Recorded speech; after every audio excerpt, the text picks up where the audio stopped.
তো নমস্কার সবাইকে, আমাদের চ্যানেলে স্বাগত জানাচ্ছি সবাইকে। তো আজকের ভিডিওতে আমরা কথা বলবো যে অন্নপূর্ণা যোজনার যে আগস্ট মাসের সবচেয়ে গুরুত্বপূর্ণ আপডেট নিয়ে। এই ভিডিওতে আমরা 5টি গুরুত্বপূর্ণ প্রশ্নের উত্তর জানবো যে আগস্ট মাসে টাকা কবে অ্যাকাউন্টে ঢুকতে পারে, তারপর কারা এই কিস্তির টাকা পাওয়ার যোগ্য, কাদের অ্যাকাউন্টে একসঙ্গে 9,000 টাকা পর্যন্ত আসতে পারে এবং কারা এই যে টাকা পাওয়া থেকে বঞ্চিত হবে, এবং জুন জুলাই যদি আপনি টাকা না পেয়ে থাকেন তাহলে আপনাকে এখন কি করতে হবে, এই সমস্ত বিষয় নিয়ে আমরা আজকের ভিডিওতে আলোচনা করব। তাই ভিডিওটি শেষ পর্যন্ত দেখুন, কারণ মাঝখানে এমন কিছু গুরুত্বপূর্ণ তথ্য আছে যা কিন্তু অনেকেই এখনও পর্যন্ত জানেন না। 1 নম্বর পয়েন্ট আমরা বলবো যে আগস্ট মাসে টাকা কবে ঢুকতে পারে। প্রথমে আসি যে আগস্ট মাসে টাকা কবে ঢুকতে পারে। তো দেখুন, প্রথমে সবচেয়ে বড় প্রশ্ন এটা যে আগস্ট মাসে ঠিক টাকা কবে ঢুকবে। তো আমরা যদি একটু আগে থেকে ঘুরে আসি, যেমনটা আমরা দেখেছি জুন মাসের প্রায় 3 থেকে 4 তারিখের মধ্যে সবার অ্যাকাউন্টে টাকা ঢুকেছিল যারা পেয়েছি। তারপর জুলাই মাসেও কিন্তু 1 তারিখের মধ্যেও কিন্তু টাকা ঢুকে গিয়েছে, কিন্তু আগস্ট মাসের কিন্তু আজকে প্রায় 2 দিন হতে চলেছে, এখনও পর্যন্ত কিন্তু কারোর অ্যাকাউন্টে টাকা আসেনি। তো এই টাকা কবে আসতে পারে, দেখুন এখানে কিন্তু যে আবার ভেরিফিকেশন করা হচ্ছে, যেমনটা আপনারা জানেন যে 10 জুলাই পর্যন্ত কিন্তু একটা ভেরিফিকেশন করা হয়েছে, তার পরবর্তীতে কিন্তু আবার আরেকটা ভেরিফিকেশন করা হচ্ছে। এই ভেরিফিকেশন সম্পূর্ণ হলেই কিন্তু আগস্ট মাসের নির্ধারিত সময় অনুযায়ী কিন্তু ধাপে ধাপে টাকা পাঠানো হবে। তো 2 নম্বর পয়েন্টে আসি যে কারা কারা এই কিস্তির টাকা পাওয়ার একদম যোগ্য। তো দেখুন, আমরা কিন্তু দেখেছি যে অন্নপূর্ণা যোজনা যারা আবেদন করেছেন তাদের আবেদনটি প্রথমে যে ইনকোয়ারি লেভেল করা হয়, তারপর সেখান থেকে ভেরিফিকেশন করা হয়, তারপরে সেই ভেরিফিকেশন করার পর যখন অ্যাপ্রুভ হয় তারপরেই কিন্তু যে এই অন্নপূর্ণা যোজনার টাকা কিন্তু সবার অ্যাকাউন্টে ঢোকানো হয়। কিন্তু তারপরেও কিছু কিছু বিষয় অবশ্যই মনে রাখা দরকার।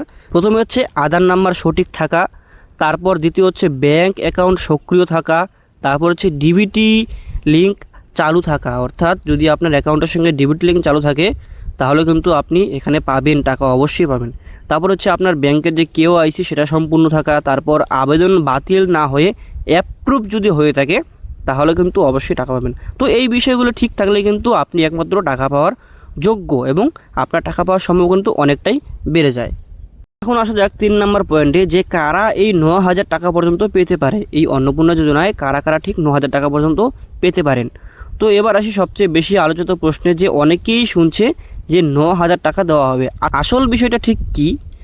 যদি কোনো উপভোক্তা আগের একাধিক কিস্তির টাকা বিভিন্ন কারণে না পেয়ে থাকে আর পরবর্তীতে সেই সমস্যার সমাধান হয়ে যায়, তাহলে বকেয়া কিস্তিগুলো কিন্তু একসঙ্গে জমা হতেও পারে। সেক্ষেত্রে মোট অঙ্কটা 9,000 বা তার কাছাকাছিও কিন্তু হতে পারে। তবে একটা স্পষ্ট করে বলে রাখা ভালো যে সবাই কিন্তু 9,000 টাকা পাবেন না।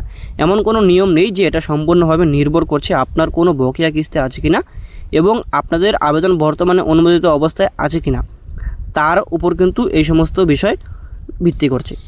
তারপরে আসি যে কারা কারা টাকা পাবেন না। তো দেখুন, আমি কয়েকটি পয়েন্ট বলছি, এই পয়েন্টগুলোর মধ্যে যদি কারোর একটিও পয়েন্ট থাকে সে কিন্তু টাকা পাবেন না, ঠিক আছে? তো প্রথম যে পয়েন্টটি রয়েছে সেটা হচ্ছে আধার ও ব্যাংকের তথ্য গরমিল থাকা।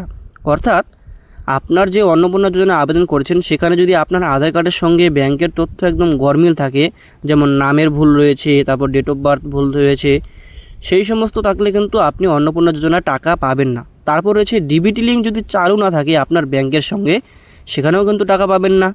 তারপর হচ্ছে KYC অসম্পূর্ণ থাকলে এখানেও টাকা পাবেন না। তারপর হচ্ছে আপনার আবেদন বাতিল হয়ে যাওয়া, অর্থাৎ আপনি যে আবেদন করেছেন সেটা যদি কোনো কারণবশত বাতিল হয়ে যায় বা রিজেক্ট করে দেয়, সেখান থেকে কিন্তু আপনি টাকা পাবেন না। রয়েছে ভুল ব্যাংক অ্যাকাউন্ট নম্বর দেওয়া, অর্থাৎ যদি আপনি আবেদন করার সময় একটি ভুল অ্যাকাউন্ট নাম্বার দিয়ে থাকেন সেক্ষেত্রেও কিন্তু আপনি টাকা পাবেন না।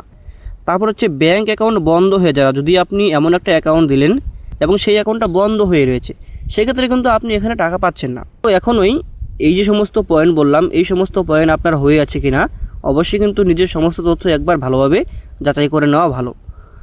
তারপরে আসি 5 নম্বর পয়েন্টে, যে জুন জুলাই মাসে টাকা না পেলে এখন কি করবেন। যারা এই জুন জুলাই মাসে টাকা পাননি আপনারা ঠিক এই মুহূর্তে কি করবেন।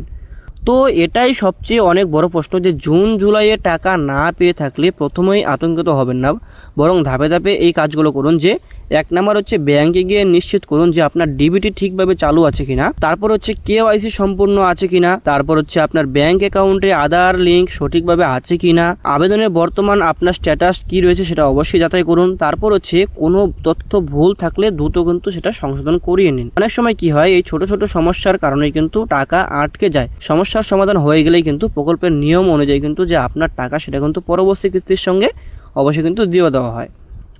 তো এই যে বললাম কিছু কারণ, যেটা আপনি যদি আপনার থেকে থাকে তাহলে কিন্তু জুন জুলাই মাসে টাকা পাবে না। যেমন আমরা কি বললাম যে ব্যাংকের ডিবিটি লিঙ্ক, এটা কিন্তু সবথেকে বড় প্রশ্ন। এর ফলে কিন্তু অনেকে টাকা পাঠাচ্ছে অফিস থেকে কিন্তু আপনার অ্যাকাউন্টে ঢুকছে না।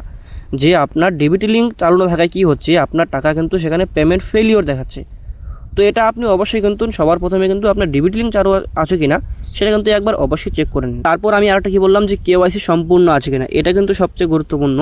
আপনার যদি কেওয়াইসি চালু না থাকে আপনার অ্যাকাউন্টের সঙ্গে, তাহলে কিন্তু সেখানেও আপনার অ্যাকাউন্টে টাকাটা আসছে না। তো আজকের ভিডিওতে আমরা জানালাম যে আগস্ট মাসে টাকা কবে আসতে পারে, তারপর কারা টাকা পাওয়ার যোগ্য, কারা 9,000 পর্যন্ত পেতে পারে, তারপর কারা টাকা পাবেন না, এবং জুন জুলাই মাসে টাকা না পেলে এখন আপনার কী করণীয়।